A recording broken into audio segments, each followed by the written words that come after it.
Hello, everyone. Welcome back to another episode of Thrivers Ed. Today, we are talking about starting your podcast and, in particular, using this as a means of lead generation or building your audience. And I have an expert with me today. We've got Alesia Galati. Alesia is a podcast strategist and the founder of Galati Media, which is a full service podcast management agency. She's driven by her passion for audio storytelling and has helped numerous coaches, thought leaders, and businesses launch and grow their podcasts. Now, Alesia believes that everyone has a story to tell, and she's dedicated to empowering others to share their voices with the world. And that's why I really wanted to bring her on, because if you've been thinking, well, what am I going to say on a podcast and who's actually going to listen to me? Those are some problems we are going to tackle today. So, Alesia, thank you so much for joining us and welcome to the show. Yeah, thank you so much for having me. I'm so excited. Any chance that I get to talk podcasting, I'm here. Well, tell me actually, tell me about that. How did you get into podcasts? Where did this business and this passion come from? Yeah, so I started listening to podcasts back in 2015, I want to say. And I had a relatively longer commute than I had before. And I was finding that they were kept playing the same three songs on the radio. And I was like, oh my goodness, this is getting out of hand, right? Like, I'm so sick of this. And so I was on this at this time, it was Google Play Music. I was on my Google Play Music and they had podcasts. And I was like, what is this podcasting thing? And the first podcast I listened to was Stuff You Should Know. And I am a lifelong learner. Like, I love learning anything new. And I was like, oh my goodness, they take a topic and they just explore the history of it, things that you probably didn't know about it, and stuff you should know about this topic. And I was like sold right away. And I worked in manufacturing at the time, manufacturing and supply chain. And it was about 150 guys to about 5 women in the facility that I worked in. And so I go to my boss and some of my coworkers, I'm like, this podcast thing. And they're like, what in the world are you talking about? Like, you're crazy. Podcast what? Fast forward to 2018. So by 2018, I had already been a guest on several podcasts talking about postpartum depression because I had postpartum depression after having my first kid. So talking about postpartum depression, just trying to bring more awareness. And this is like right before Chrissy Teigen was like, postpartum depression is a real thing, right? Like it just wasn't really talked about. And so it was kind of like this secret thing that moms were talking about in like kind of in DMs and kind of in mom Facebook groups. And so I was like, I want to get this message out there more. Started talking about postpartum depression. In 2018, launched my first podcast and thought, okay, I could do this, talk about supply chain stuff for small e-commerce businesses, the stuff I was doing in my day job, because there aren't a lot of e-commerce podcasts at all. So I launched that podcast and realized fairly quickly I did not like talking about this topic at all. In 2019, I launched my second podcast called Two Sisters and a Cult with my sister, where we talked about cults from the lens of having grown up in one, which that's a whole nother story for another day. I know usually people are like, wait, can we go back to that? If we have time. Right? I'm like about to pause. You're like, I need to hear more about this, but I'm gonna let you go. Keep going. Okay, so two sisters and a cult. Yes. So from the lens of having grown up in a cult, and it was really about asking the question, why? Because my mom had passed away into the early 2019, and it was our way of exploring the question of why did we join that cult? I don't understand it. And so we were able to kind of dive into the psyche of why these people were joining these cults, relating them to the cult that we grew up in, and like kind of the motivations behind these leaders. And I will have to say that was the podcast that really showed me the impact that podcasting can have on the listener, because we would get DMs at least every other week that would say, oh my goodness, me too. I grew up in a cult too. And like, it blew my mind just because the feeling felt so solitary, especially because it was a small, unknown one, right? It wasn't like a big one where everybody knows about this or there's a documentary on this. No, it was just a small community that was very cult-like. And so from there, I was like, oh, wow, this is the difference that I feel like I want to make in the world, which I think really does tie into having grown up in a cult, because being able to use my voice, being able to now amplify the voices of others when it has been historically silenced is just, yeah, it lights me up and gets me so excited. So podcasting. And then in 2020, I lost my job due to COVID. was like, all right, I have quite an amount of years having built up relationships with other business owners, being in the online business space. I have a marketing degree.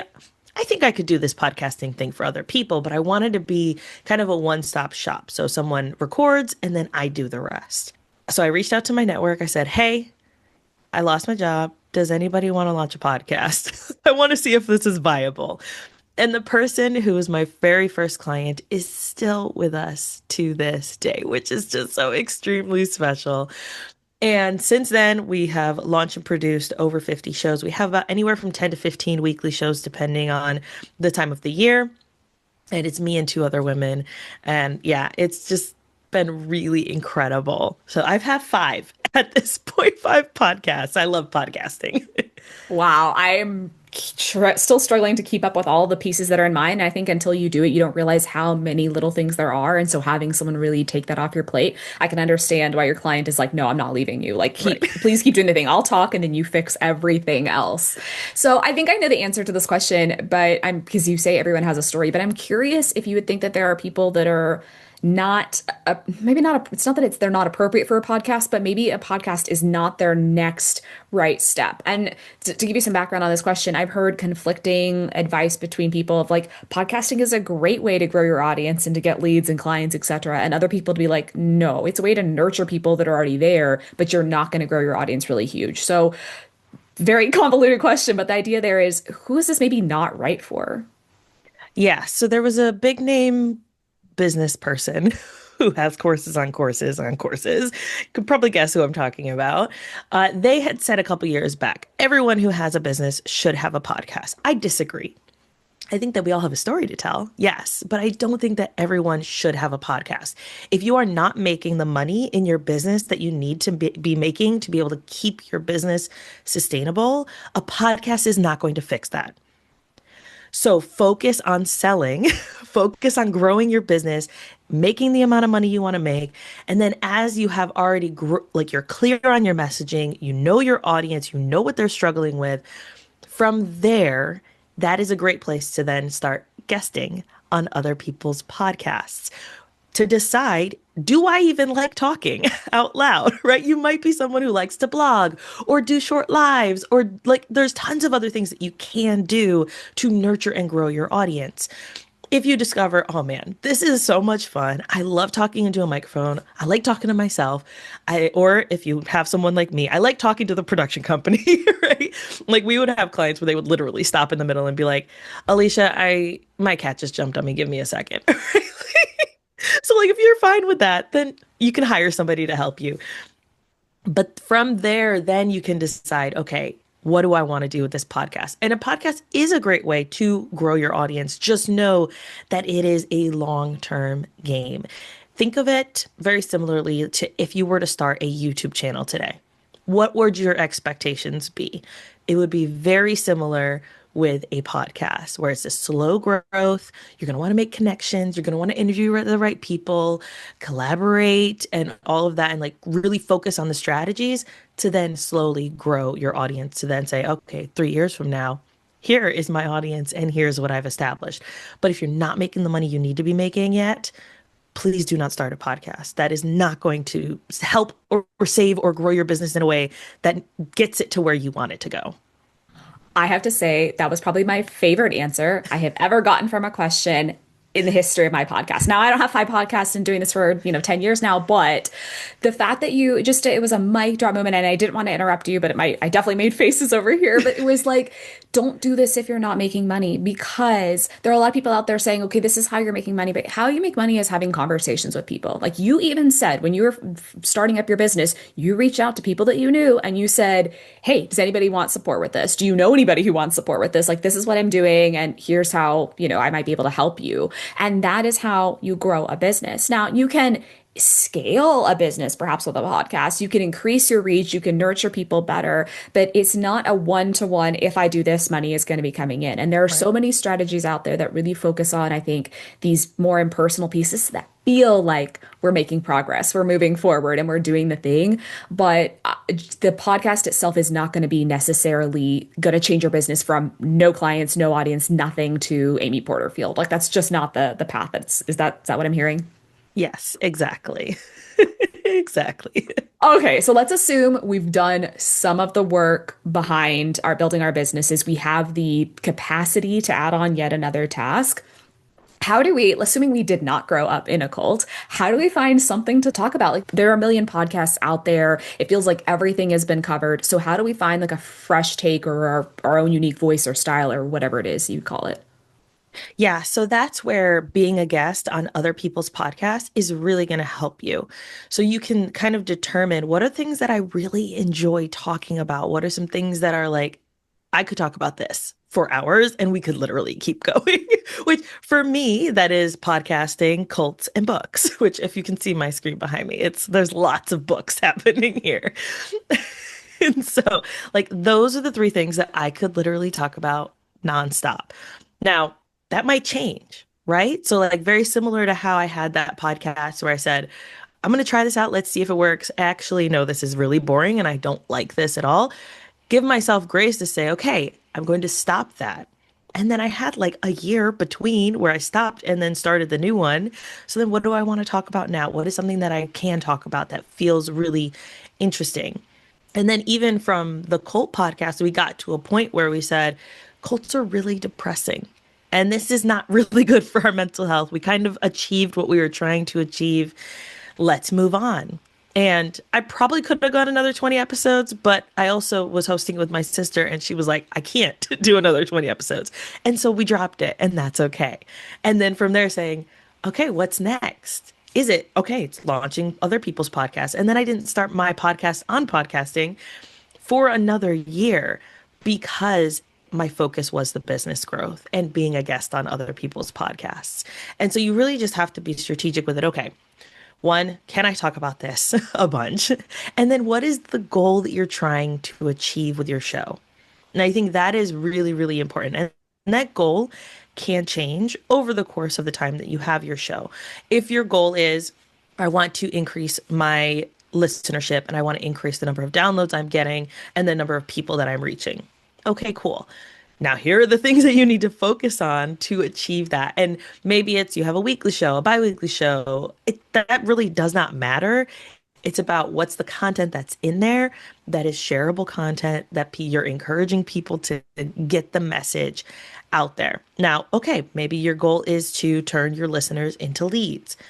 All right, how are we educating and kind of leading our listeners through that buying journey in those episodes so that they feel excited and ready to work with us? And you don't need hundreds or thousands of downloads to achieve a listeners to leads kind of flow. We had one client where they were very specific on who they were talking to. It was women in tech. So that was like the general, who were web designers, specifically WordPress web designers, who wanted to have their own WordPress design business, creating WordPress websites for other people. So very specific. They had maybe 100-ish downloads per episode and sold out their group programs every time. Because it was very specific, very strategic, and the content that was in there was talking to their pain, was talking to the struggles that they were dealing with. So when people listened to the podcast and got on calls, it was like, no, I know you can help me. Please take my money, which was a very easy sell at that point. And they were strategic in where they were marketing it. But even from there, they were able to use the content in the podcast to then add benefits and bonuses to their course, to their group program, because they were able to say, hey, we're talking about this next week. Go check out these episodes to get that baseline. So then they were able to build even better on top of the content. So there's so many different ways that you can use a podcast to create, grow your audience or to generate leads, but you really have to be very strategic with it, which is where if you're like, hey, I just want to talk about books, cool. Like just talk about books and have fun with it and know that, okay, maybe my goal is to increase my downloads from, all right, the first month, this is how many I got. in 6 months, I would like that to be doubled, right? So, like, just be really, I guess the best word for that would be like practical on what your goals are, but know that you still can use it to achieve goals.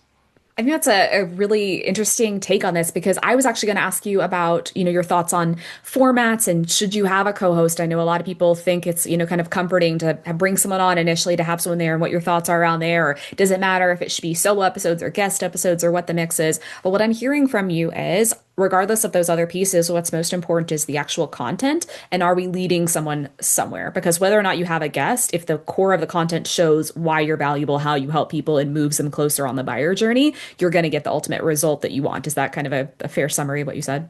Yes, exactly. Now, if you are trying to sell things, I highly recommend solo episodes because when you have a guest on, you're highlighting the guest in some way. Yes, you might drop little inclinations about how you maybe work with your clients or add some stories to add value to the conversation, but for the most part, you're there highlighting them. And so your audience is listening for them. But the reason that your audience is tuning in is for you. I mean, unless you're a celebrity, right? Which, like, okay, that could be a valid reason. But most of the time, they are there, who the listeners are there and are tuning in every week because they want you. And we actually discovered this fairly early on with one of our clients. Every time she did a solo episode, it was like double the number of downloads. And I was like, okay, you need to do more solo episodes. She didn't like doing them, which we had to like, I was like, but the numbers are saying that your audience wants to hear from you. So how can we incorporate more of you? And maybe it's okay, maybe we don't need to do a full solo episode every month. Maybe at the end of every episode or at the beginning of every episode, you have your hot take moment and you're kind of like what you're learning this week. That way your audience can hear you. So if your goal is listeners to leads, highly recommend solo episodes. But there are still ways, if you're someone who feels more comfortable with a co-host or with guests, that you can kind of integrate that in. But that takes a little more nuance in being able to like have those conversations. Yeah, for sure. I'm curious. So you had mentioned that woman with a very specific niche, and she was only getting, 100 downloads an episode, but still it was fulfilling the goals that she had set. How then do we market it? Like, what if we don't have 100 people listening to our podcast? Like, tell me your thoughts on marketing your podcast. Yeah, so marketing a podcast now is completely different than it was 5 years ago, which is very unfortunate and annoying. But really, it's about finding where your audience is hanging out. Maybe that's LinkedIn, maybe that is on X, maybe that's Instagram.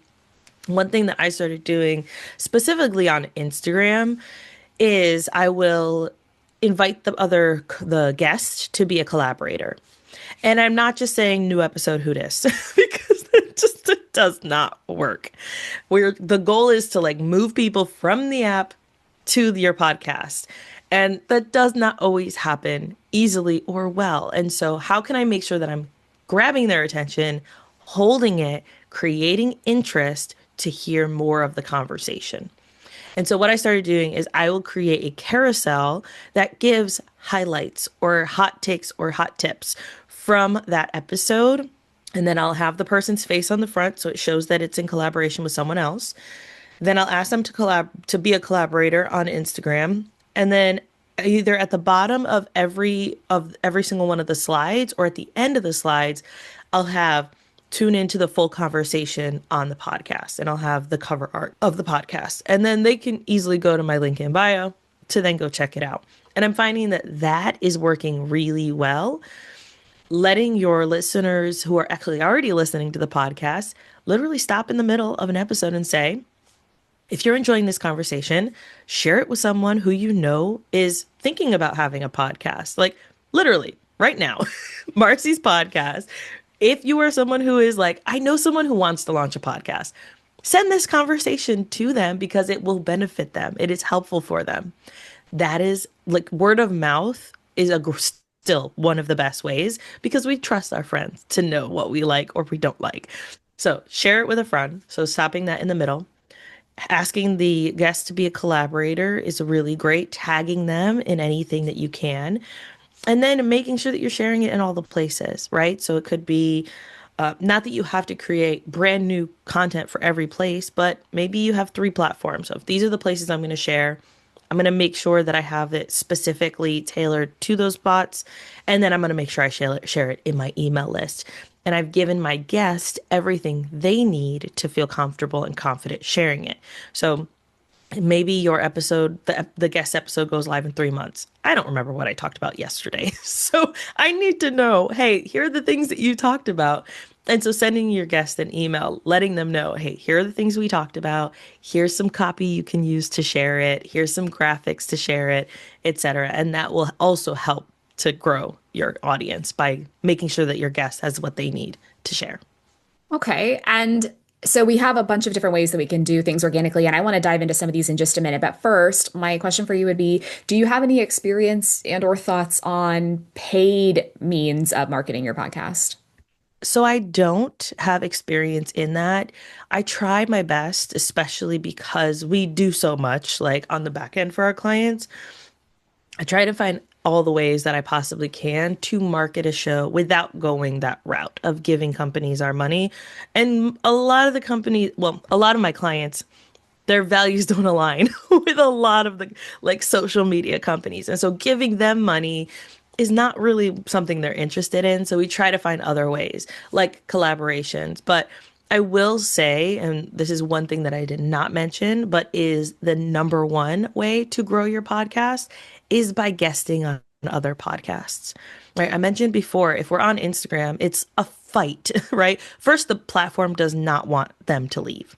Number one. So the algorithm does its thing.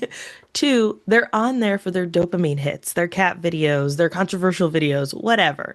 They're on there for that. And so your content, yes, it can stand out and it can stop them, but does it move them through? Most likely not. And you also have to consider, is everyone who sees this a podcast listener? Most likely not. But by being a guest on someone else's show, one, you've hit podcast listeners. Two, you have 30 minutes to prove yourself to them as a guest, as someone who's interesting. And then at the end, when the host says, where can people find you, get to know you? Go check out my podcast. You're already on your podcast app. Go check it out. It's right over there. And so that's a quick and easy way. Now, we saw one client double and then double again her downloads with really strategic podcast guesting. So it does work. And we've seen it happen time and time again. So I would say that is like the number one way to grow your show. And the podcast community, especially if you're a host, it is so much easier to pitch yourself because one, you know what kind of pitches you like to receive, but also you're able to show up really well because you already are a host. I love this answer because also, you talked really early on about how you want to get in front of where your people are, right? And so if you want people to listen to podcasts, find people that are listening to podcasts, right? If they're listening to someone else's, they're more likely to listen to yours. Whereas if they're scrolling on social media and it's a link to a podcast, like I'm not there to be listening to podcasts. I'm there to look at dog videos or whatever it is that Right. you guys do on social media. That's what I do, right? So, I think knowing where your people are and making sure that your strategies align with that is really important.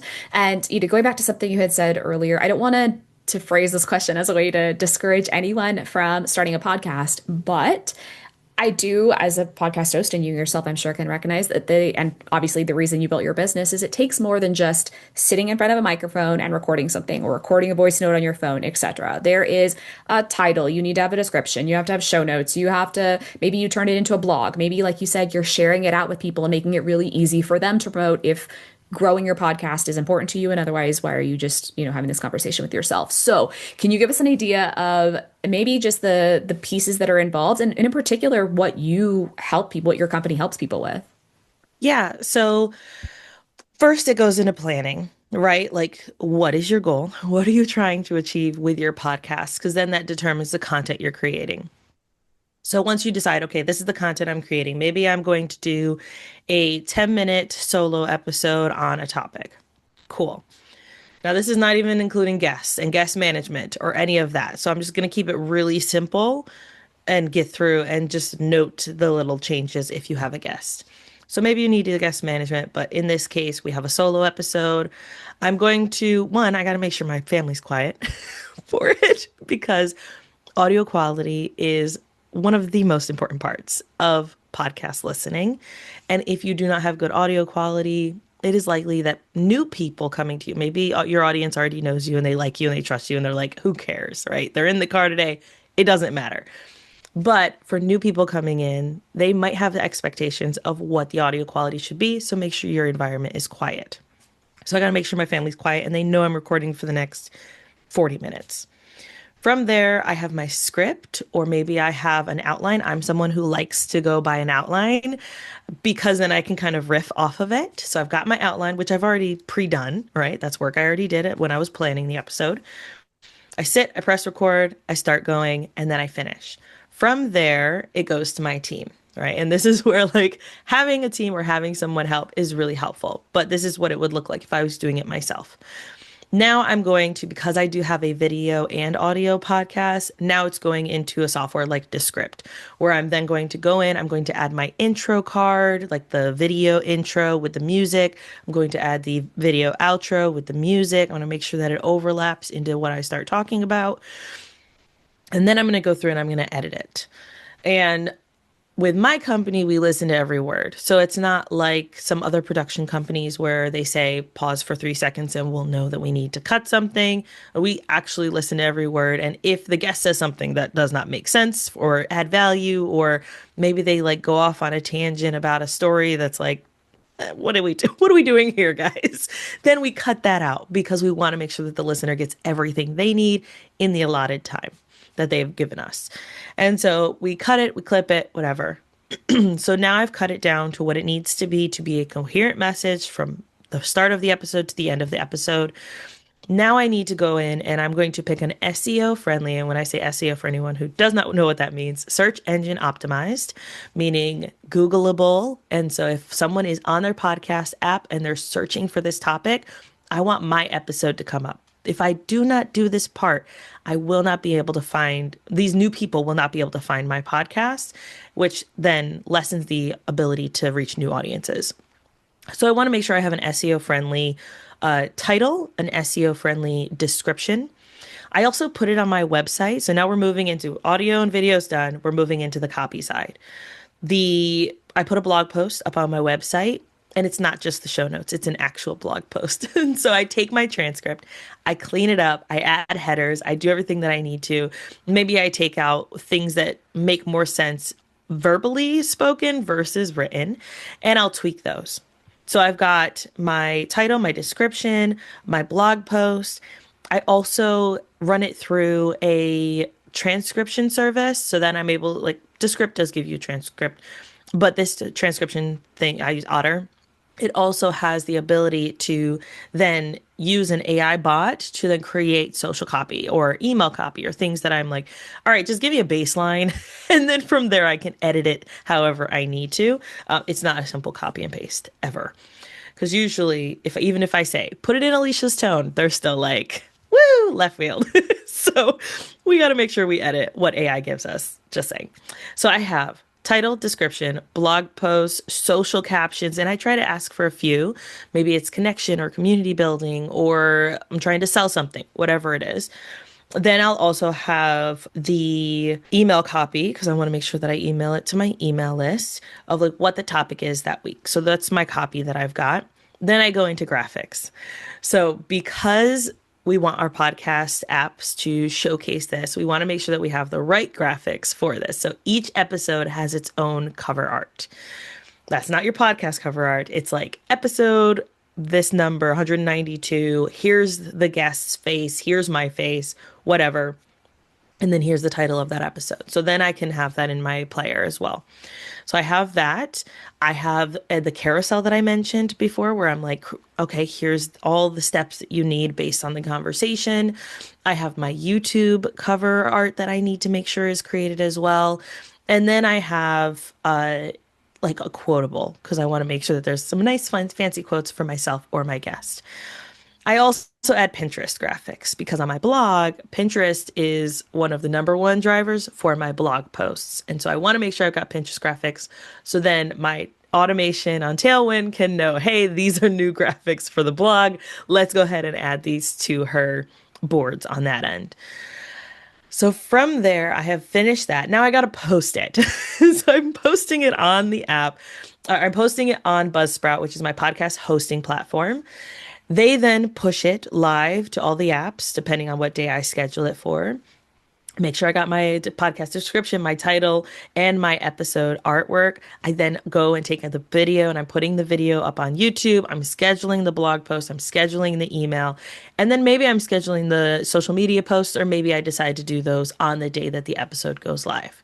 From there, if I have a guest, I want to make sure I have that email scheduled out for the guest, letting them know, hey, this episode is ready to go. Now, that's a lot. That is so much. And then we start over again, which is why I tell people it does not have to be every week. It can be every other week, right? Like you get to decide what your capacity is, or your ability to outsource things is, to then determine, okay, I'm going to have it twice a week. I'm going to have it once a week. I'm going to have it every other week, or maybe once a month, right? We've seen that too. Just also know that if you're once a month, your number of downloads are going to be a lot less than someone who has a weekly show that there's new content coming out regularly. So as long as you're aware of that, you get to decide what capacity looks like for you. And so our team handles everything from after you record. So you still manage your guests, you still decide on the guests, you can provide their email, and we will send them all the assets. So using our templates and stuff like that at that tail end.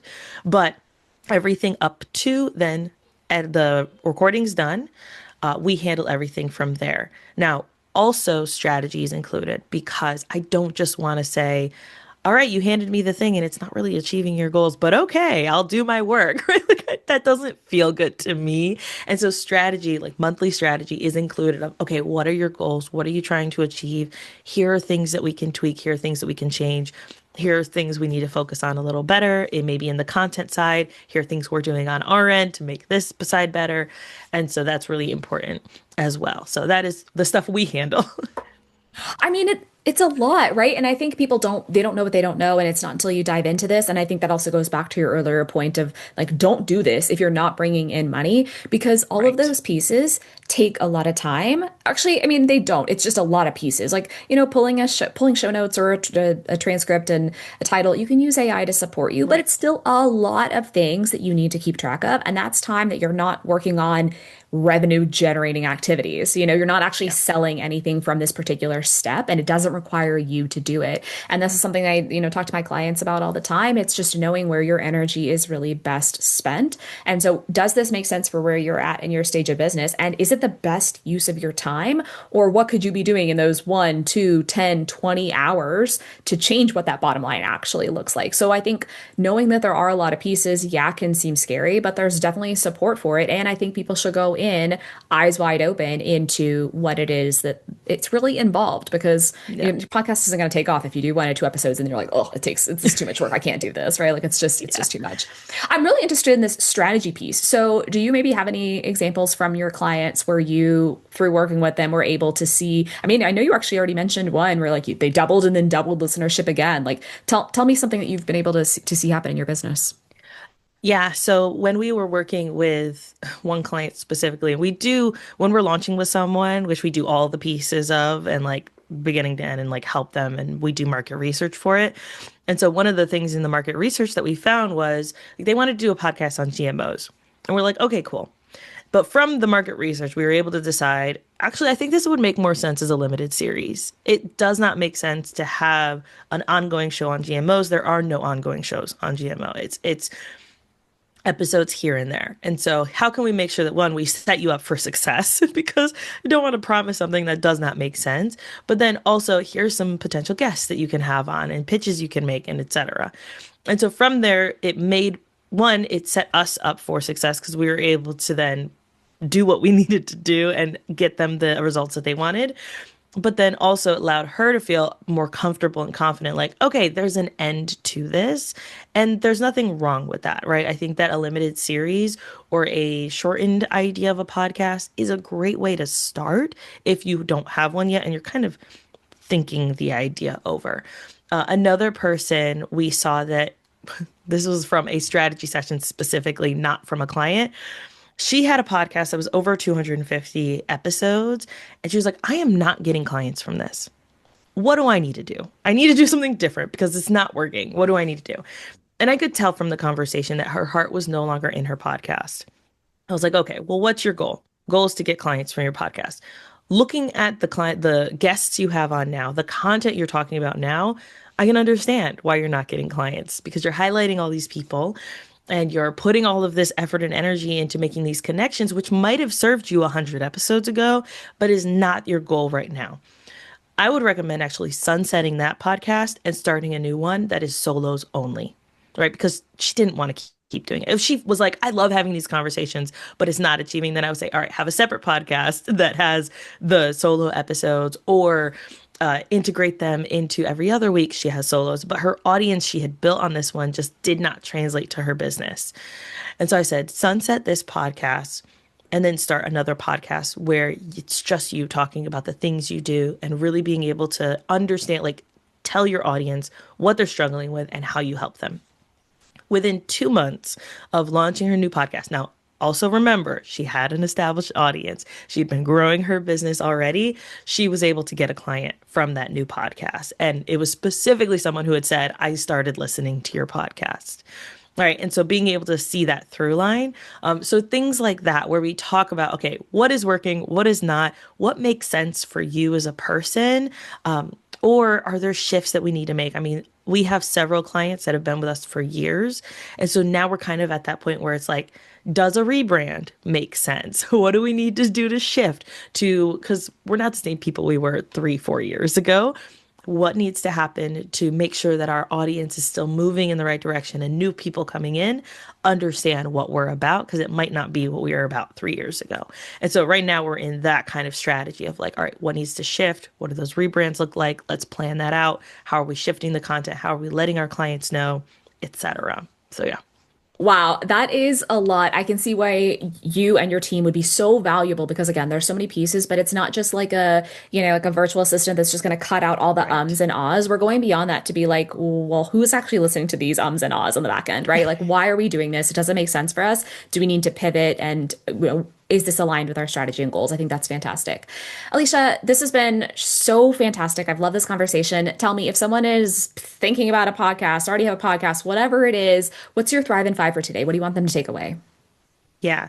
So I would say the first thing I want you to take away is get clear, whether you are about to launch, you're thinking about it, or you already have one. Get clear on what it is that your goal is. Next, I want you to decide on 10 episodes.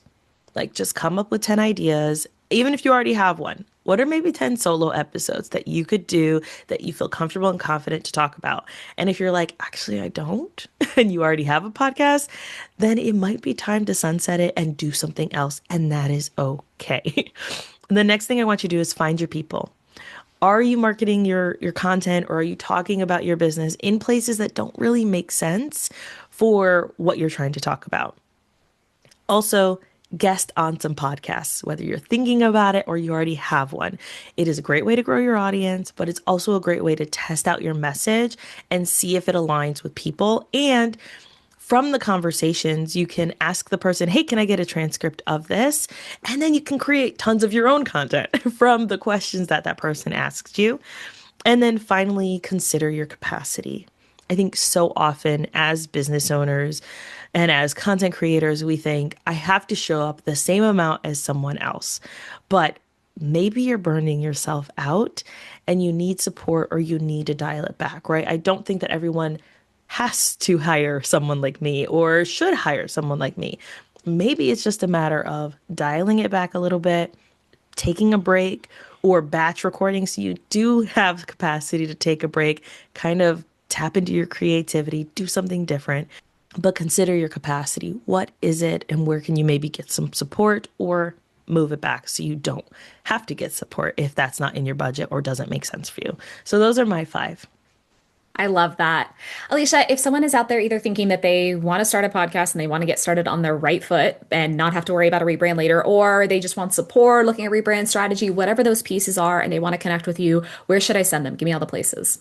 Yes. So, one, you can listen to my podcast called Podcasting Unlocked, and it's on whatever app you're listening to this conversation. So, definitely go check that out.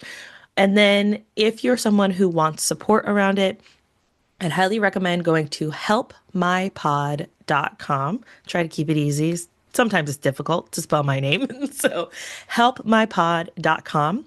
I have 15 ways to improve your podcast if you already have a podcast, which is a free downloadable. And I also have a launch workshop that is free where I talk through kind of how it looks to launch, what are some things you need to consider, or you can always hire myself and my team to support you along the way.